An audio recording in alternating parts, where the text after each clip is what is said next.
Hi, it's Nate here. You may have noticed that things have been a little, quiet in the Show About Science feed, and that's because we've been working on a new show. It's called The Show About Politics, and I'm here to share an episode with you. And if you like it, please subscribe. And don't worry, science fans, we're working on new episodes of The Show About Science, which will be out soon. All right, without further ado, here's the show. Solving the climate crisis is the greatest and most complex challenge that Homo sapiens have ever faced. The main solution, however, is so simple that even a small child can understand it. Understanding our democracy, one podcast at a time. This is The Show About Politics. Here's your host, Nate. Hey everyone, welcome back to The Show About Politics. So, there have been two presidents in my lifetime, President Obama and President Trump, and their views about climate change are totally different. I've heard some folks try to dodge the evidence by saying they're not scientists. I'm not a scientist either. But you know what? I know a lot of really good scientists. And the best scientists in the world are all telling us that our activities are changing the climate. And if we don't act forcefully, we'll continue to see rising oceans, longer, hotter heat waves, dangerous droughts and floods, and massive disruptions that can trigger greater migration and conflict and hunger around the globe. That's President Obama from his 2014 State of the Union address. And this is President Trump from an interview on CBS 4 years later. I'm not denying climate change, but it could very well go back. You know, we're talking about over millions of years. They say that we had hurricanes that were far worse than what we just had with Michael. Who says that? They say. You mean well, the people on the phone? People say that in the... Yeah, but what about the scientists who say it's worse than ever? You'd have to show me the scientists because they have a very big political agenda, Leslie. I can't bring them in. Scientists also have a political agenda. It's weird when you've grown up with one president for your whole life, and then another president comes in and says something completely different. It's just really, really confusing, and you don't know which side to believe. Well, climate change itself is a science question, right? Like, if it's happening, why it's happening, what we think the effects of it are going to be. And science questions by themselves maybe shouldn't be political. This is Joe. My name is Joe Hanson. I have a PhD in biology. I make YouTube videos. I have a show called It's Okay to Be Smart, which is about all kinds of different kinds of science. And I also have a show about climate science called Hot Mess. So to start out, we need to know the facts. So that's exactly what I asked Joe about. Well, there's a ton of facts about climate change. We know that the level of greenhouse gases like carbon dioxide has gone way, way up since the Industrial Revolution to levels that we haven't seen in hundreds of thousands of years.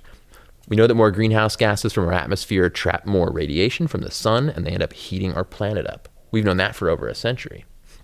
We know that the ocean is absorbing a ton of carbon dioxide. We know the ocean's getting warmer. We know the ocean's getting more acidic. And we know the ocean is expanding and it's rising. We know that extreme storms are getting worse. We know that droughts are becoming more widespread. Temperature extremes, even temperature extremes in the cold direction are happening. But the most important fact about climate change is that it is a real thing that is happening, that human beings have a huge influence on, something that we're really, really affecting, and not in a positive way. We're affecting it in a bad way. And that reaches into so many different parts of this world that we live on, the one world we live on, the only one that we have. So when you want to talk about the facts, I mean, we're talking about everything. We are protesting against climate change because politicians today are not willing to do enough about it. We want change! We want change! We want change! We want change! We want change! We want change! So, climate change has become a very big political issue, and it's almost become one party thinks it's real and the other doesn't. So what do you think happened to make it that way? There's so many different ways to look at this, but here's my favorite one. I really like college football. So I cheer for the Texas Longhorns. University of Texas is the best team in the entire world. I don't care what anybody says. Now I sit in the stands and I'm cheering along with a bunch of people that I've never even met because we all love this thing so much, but I'm not sure I really know why. Like, I went to school there and I like the mascot and I like the colors, but I have this like really, really strong pull to cheer for this school.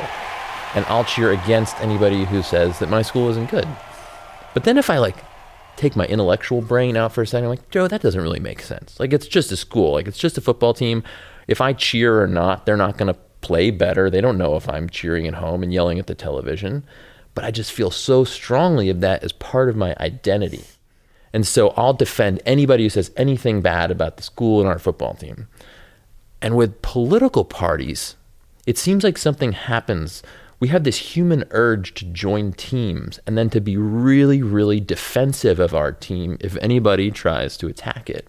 Even if what they're challenging us with, like saying that climate change is real, is factually correct, has all the evidence behind it, it's almost a failure of the human mind to want to defend our team over anything else. And we will sometimes lie to ourselves in order to keep defending our team.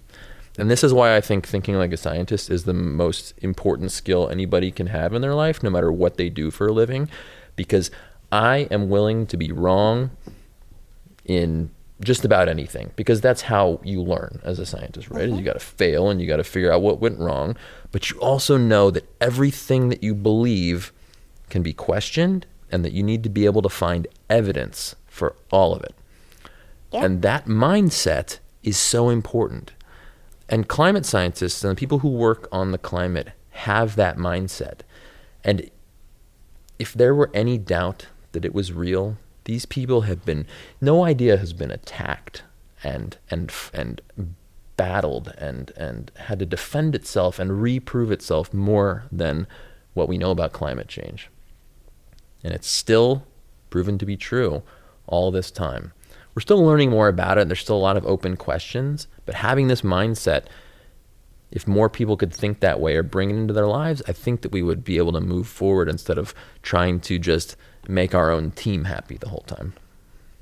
The 2020 elections are coming along. How do you think climate change will be a player in that stage? We've been talking about climate change for a long time, right? I mean, we've been talking about climate change for your entire life, right? Yeah. And I wonder if we've really done anything about it. And the problem with that is, the risk is, are we running out of time? We keep changing the climate, and there's a point. Imagine like a cartoon where the character like runs off of running towards the edge of a cliff. And you got to put on the brakes before you hit the edge of the cliff, because once you're over, gravity's going to take over and you're going to fall down. So we're approaching a point where a lot of scientists are starting to say, you know what, this is really dangerous. We might not be able to turn this around if we don't make changes now. And every day that we don't do something, we get closer and closer to that point.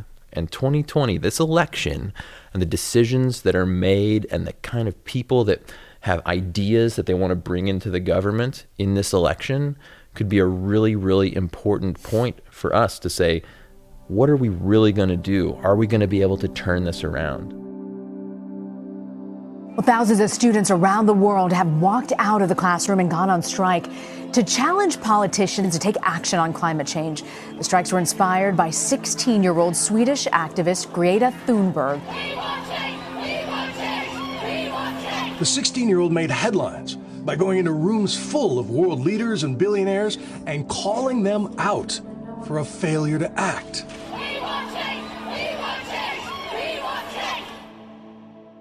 Adults keep saying we owe it to the young people to give them hope. But I don't want your hope. I don't want you to be hopeful. I want you to panic. I want you to act as if the house was on fire. Because it is.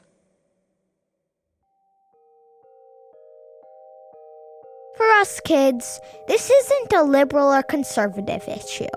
It isn't a Democratic or Republican issue. It's just a problem that we want our leaders to solve before it's too late. Because if they don't, we're the ones who have to clean up the messy room, and it's only going to get messier. And we don't feel like that's fair. And that's why kids are striking against climate change. Joe, thank you so much for being on the show. If people want to find out more about you and the amazing programs you make, how can they do that? You can find me on YouTube. You can look up Hot Mess. It's our new show about climate change. It's really awesome. And you can also find me at It's Okay to Be Smart on YouTube. I'm also on Twitter and Instagram at Dr. Joe Hanson, Dr. Joe, Hanson, like the band. This episode was sponsored by Mel Science. Get 2 to 3 experiments delivered to your door every month. For a free VR headset and starter kit, use the link melscience.pxf.io/Nate. Every order helps to support the show, so make sure to use the link in the description. The Show About Politics also has a hotline, and we want to hear what you think. Call us at 872-215-1966, and you might end up on a future episode of the show.